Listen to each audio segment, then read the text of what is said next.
네, 안녕하세요. 유민아빠입니다. 2022년 3월 4일, 예, 금요일. 지금 현재 시간이 1시 40분 막 지나고 있습니다. 제가 조금 뒤에 차트를 한 두 개 정도를 보여드릴 예정이에요.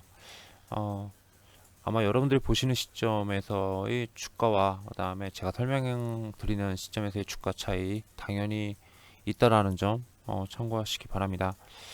자, 이번 방송은요. 예, 이번 방송은 이렇게들 많이 생각하실 수 있어요. 친환경 에너지 혹은 이제 신재생 에너지, 아니면 대체 에너지, 뭐 이렇게 다 불리죠. 원전 같은 경우는 아직 친환경 에너지라고 확답, 예, 확정 짓기에는 조금 무리가 있을 거예요. 아직 EU 텍소노미가 어, 그 서명이 안 돼 있기 때문에, 예, 3, 4월 정도 늦어도 다음 달 정도에 서명이 된다 이러면 그때 가서 이제 친환경 할 수 있지만 지금은 당장은 아닐 겁니다. 어쨌든 이 친환경 에너지에 대해서 이런 생각들을 많이 하실 거예요. 이거는 이제 친환경 에너지뿐만 아니라 당연히 이제 방산주도 마찬가지겠죠. 무슨 생각이냐? 러시아가 대대적인 공세를 펼치고 있는데 갑작스럽게 만약에 휴전을 선언하면서 러시아군을 자국으로 다 빼버렸어요. 전쟁이 끝났다라는 겁니다. 전쟁이 끝나면 국제유가는 하락할 것이고, 국제유가가 하락하면은 에너지 공급도 원활하게 이루어지면서, 그러면서 친환경 에너지에 대한 투자가 이 기대감이 당연히 축소가 되면서 주가도 친환경 에너지 관련주들의 주가도 하락할 거 아니냐. 물론 방산주도 마찬가지입니다. 자, 이렇게들 생각을 하실 수 있을 것 같아요. 근데 저는 개인적으로 아니라고 해요. 아니라고 봅니다. 자, 그 이유에 대해서 제가 몇몇 가지를 좀 설명을 드리려고 합니다. 자, 뭐 간단한 이유이고 간단한 원리예요. 간단한 이유고 간단한 원리입니다. 뭐 이거 간단하게 설명을 좀 들어보시면 정말 그럴 수밖에 없네라고 이제 생각을 하실 텐데요. 그 두 가지 요인이 있어요. 두 가지 요인이. 예, 두 가지. 예, 첫 번째와 두 가지가 있습니다. 자, 오늘 간단하게 먼저 좀 예를 좀 들어 드리려고 그래요. 예, 이 두 가지 요인에 앞서서, 예, 뭐냐면은 제가 좀 전에 이제 글을 이렇게 쓰고 있는데, 예, 이게 오늘 4일이잖아요. 예, 4일 우리나라 시장이 열린 직후에 우크라이나 내에 있는 유럽에서 가장 큰, 최대 원자력 발전소인 자포라자 원전이 러시아군으로부터 폭격을 받았다고 그러죠. 폭격을 받았다고 합니다. 그래가지고 화재가 발생해가지고 날 좀 아침에 뭐 국제유가 급등하고 곡물가 급등하고 국채가도 급등하고 그 다음에 엔화와 달러 다 상승하고요. 금도 상승하고 반면에 국제금리가 어, 올랐으니 당연히 국채가가 올랐으니 국채 금리 떨어지겠죠. 국채가, 미국 선물, 우리나라 시장뿐만 아니라 일본은 마이너스 3%까지 급락이 나왔었고, 아시아권 전체 주식시장도 전체적으로 다 하락을 했습니다. 뭐 환율도 당연히 치솟았고요.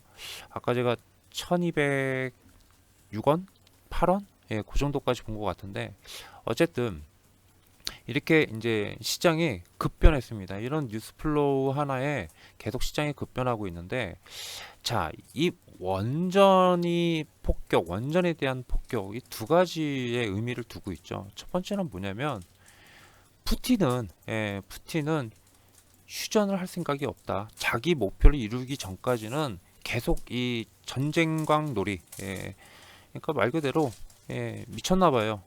미친 것 같습니다. 예, 그래서 자신의 목적을 이루기 전까지는 철군을 하지 않을 것이다. 라는 거. 자, 이것 때문에 뭐가 있죠? 예, 전쟁이 오래 지속되면서 시장에 대한 부담 요인이 커질 것이다. 라고 생각을 하면서 주식시장이 이렇게 떨어졌다라고 생각을 하실 수 있을 겁니다. 근데 이거는 이제 표면적인 거고요. 사실상 가장 우려하는 게 뭐죠? 가장 우려하는 게 바로 에너지 제재입니다. 에너지 제재. 자, 이 에너지 제재가 왜 무섭냐?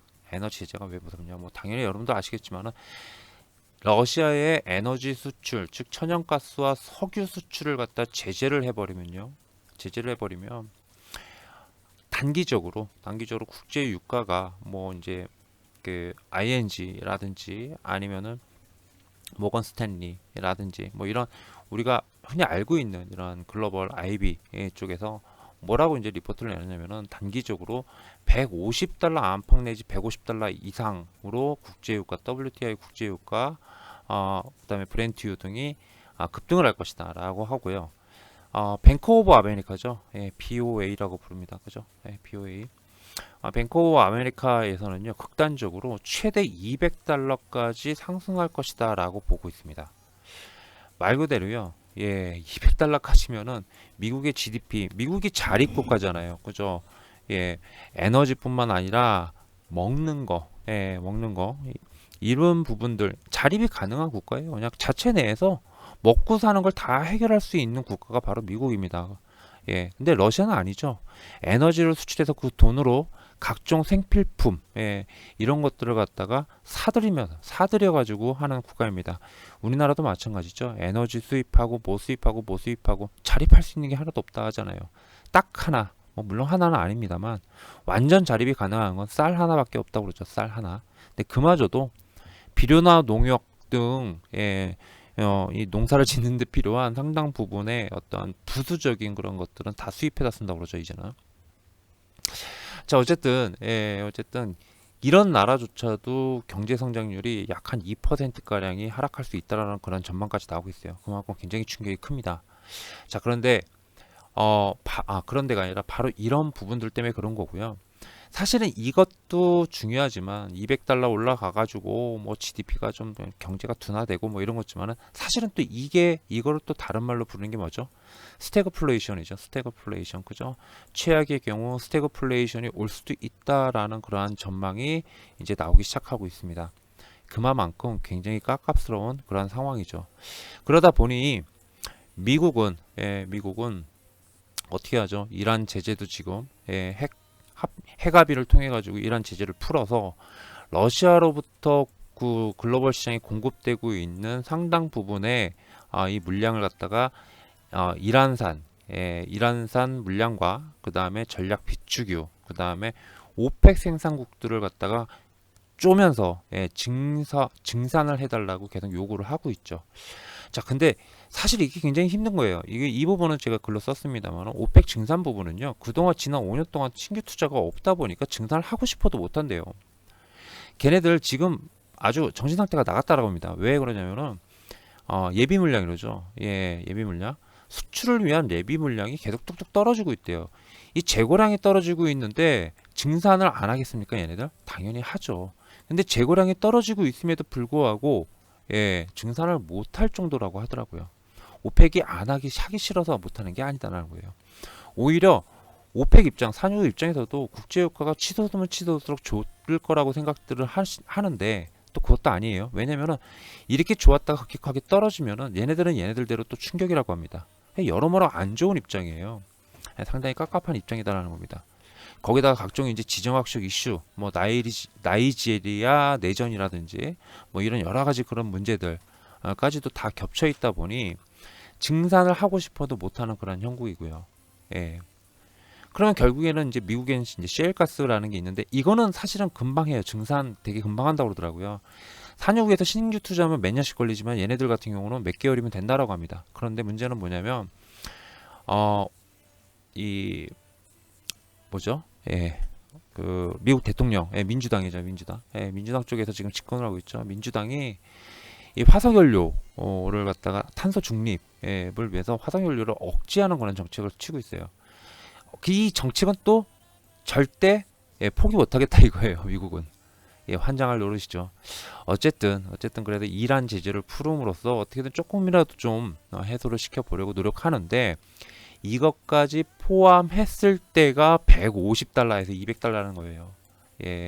이란 제재가 풀렸을 때까지. 이란이 다 러시아 걸 커버 못한다고 그러죠. 물론 러시아에 대한 에너지 제재를 한다라고 하더라도 뭐가 있죠? 그 제재받은 물량은 결국에는 중국, 인도 그리고 일부 동맹국들로 계속 수출이 되긴 할 겁니다. 즉 중국에서는 기존의 뭐 이란, 뭐 이라크, 뭐 아랍에미리트, 뭐 사우디 이런 데로부터 수입하던 것들 좀 줄여서 러시아산을 갖다 수입하면 돼요. 그러면서 완충적인 그런 역할을 해주긴 하겠죠. 예, 하긴 하겠지만은 그래서 150달러까지 치솟는다라고 하더라도 혹은 200달러까지 치솟는다 하더라도 결국에는 이제 국제유가가 안정되는 그런 국면이 들어올 겁니다. 하락하는 국면이 들어올 겁니다. 자, 그래서 이 부분을 갖다가 좀 설명을 드리려고 그래요.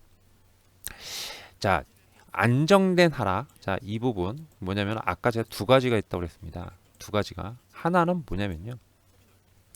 제재가 안 들어갔을 때. 예, 제재가 안 들어갔을 때. 단 여기에 대한 전제 조건은 이란이죠, 이란.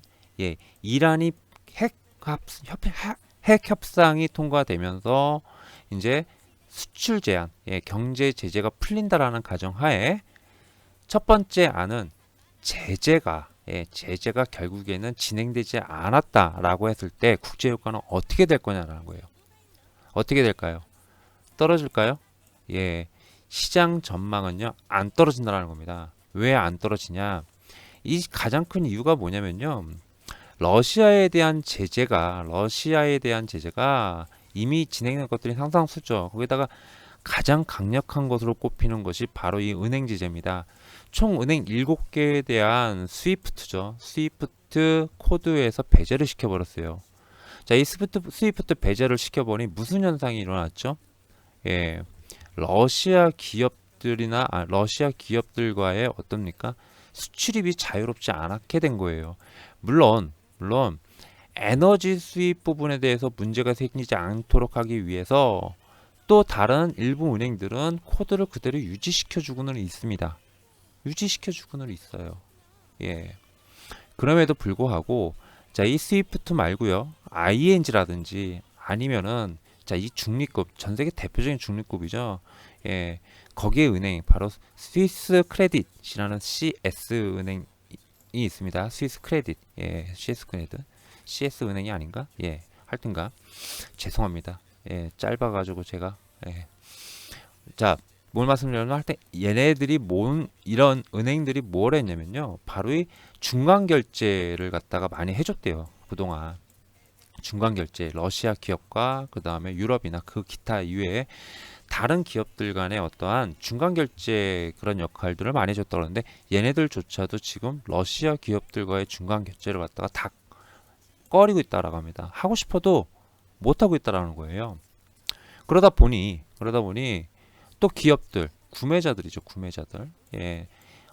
러시아 기업들은 구매자가 아니라 판매자. 예, 그죠? 그리고 유럽 주요국이라든지 아니면 여타 국가들의 예, 정유사들이 있을 겁니다.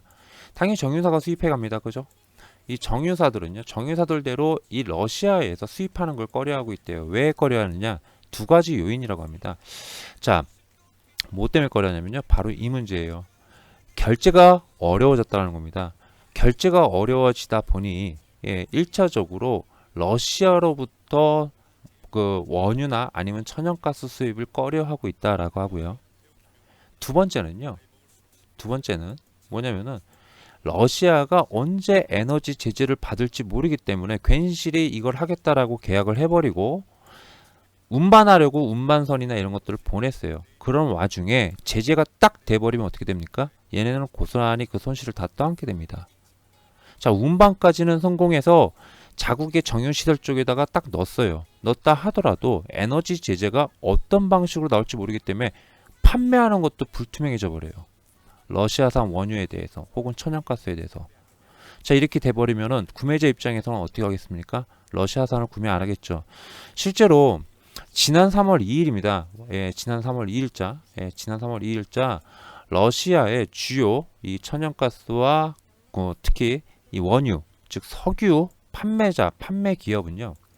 브렌트유 있죠. 브렌트유 대비 15에서 18달러까지 다운시켜가지고 가격을 인하시켜가지고 구매자한테 우리 것 좀 사달라라고 이 가격을 갖다 고지를 했다라고 합니다. 그런데 구매자를 구할 수가 없대요. 지금 현재 구매자를 전혀 구할 수가 없다라고 합니다. 지금 이 말은 무엇입니까? 에너지 제재, 즉 에너지 수출을 갖다가 미국이나 유럽 선진국 등이 어떻습니까? 에너지 수출 제재를 하지 않는다라고 하더라도요. 이 금융권에 대한 제재 이거 하나만 가지고도 상당수 구매자들의 발길을 돌려놓고 있다라는 거예요. 예, 그 말은 무슨 말이냐? 무슨 말입니까? 말 그대로 오펙 플러스가 증산하는데 굉장히 어려운 상황이기 때문에 공급자는 그대로 유지가 되는데 공급량은 그대로 유지되는데 러시아 것만 가져오기가 애매해져 버려요. 그럼 러시아 것만큼만 더 빼야 되잖아요. 그죠? 그러면은 공급량은 더 부족해집니다. 공급량 부족하니까 아무리 러시아가 뭐예요? 전쟁에서 안 한다, 철군하겠다, 휴전하겠다라고 하더라도 이 금융 제재가 풀리지 않는다면 어떤 상황이 발생을 하죠? 예, 계속적으로 국제 유가는 예, 현재 상황, 즉 110달러 안팎에서 최대 120달러 안팎의 가격을 고스란히 유지할 수밖에 없다라는 겁니다. 뭔 말인지 아시겠죠? 예. 자, 그러면 크게 봤을 때 두 번째는요. 에너지 제재를 하게 되면 어떻게 하죠? 아까 말씀드린 대로 치솟을 거예요. 국제 유가는 어디까지? 예. 뭐 제가 말씀드린 게 아니라 대부분의 전망치들이 150달러 안팎 혹은 150달러 이상이라고 대체적으로 얘기들 하고 있는 것 같고요. 특히 일부에서는 뭐죠? 일부에서는 200달러, 뱅크 오브 아메리카 같은 곳은 200달러까지도 보고 있습니다. 그리고 수급에 그러니까 공급과 수요, 공급과 수요가 어느 정도 안정이 된다라고 했을 때는 떨어진다라고 하더라도 대략 얼마예요? 120달러 안팎에서 유지될 거다라고 보고 있습니다. 120달러. 즉 현재 지금 110달러대죠. 110달러 안팎을 기록하고 있죠. 에너지 제재를 안 해버리면 지금 가격대에서 그냥 웬만하면 100에서 120달러에서 왔다 갔다 하는 얘기고요. 물론 뭐 살짝 빠질 수도 있겠지만 다시 되돌림이 나온다는 얘기고요. 에너지 제재가 결국에 가해진다고 했을 때는 150에서 200달러까지 뛴 다음에 안정화돼도 결국엔 120달러 안팎 혹은 110달러에서 120달러 사이 여기에서 국제유가가 결정될 가능성이 높다는 겁니다. 자, 뭐가 됐든 간에 뭐가 되죠? 결국에 에너지 자립이라는 부분은 이래나 저래나 러시아가 철군을 하든 안 하든 지금 당장 바로 1분 뒤에 러시아 철군 소식이 들린다라고 하더라도 국제유가는 출렁거릴 수는 있겠죠. 출렁거릴 수는 있지만 에너지 가격은 최소 100달러에서 110달러 이상에서 유지될 수밖에 없다라는 것이 중론입니다. 그래서 무섭다라고 하는 거예요. 에너지가 이건 결국에는 인플레이션을 갖다 잡아야 되는 미국이나 아니면은 전 세계 각국들의 어떤 경제 국가들이죠. 이런 국가들의 바람과는 다르게 에너지 가격이 고공행진할 수밖에 없기 때문에 부담된다는 거예요. 그러면서 이제 점차적으로 이제 안정화되는 그런 흐름, 그런 과정을 또 겪기는 하겠죠. 안정화되는 흐름을 겪기는 하겠죠.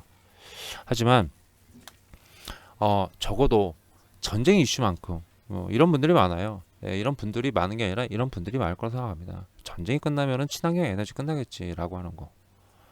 친환경 에너지도 꺾이겠지. 조정은 나올 수 있을 겁니다. 그러나 어떤 대세적인 그런 분위기 있죠. 친환경 에너지 혹은 뭐 원전 이런 부분에 대한 투자는 더욱더 강화될 여지가 굉장히 클 거예요. 국제 유가하고도 뭐 그렇게 크게 상관없겠지만 꼭 국제 유가하고 고공행진이니까 친환경 에너지에 투자한다. 뭐 이런 논리도 맞긴 맞지만은 사실은 이것보다는 에너지 자립을 위해서 이번에 러시아 때문에 된통 당했을 겁니다. 자, 이건 방산도 마찬가지겠죠. 방위산업도 마찬가지일 거예요.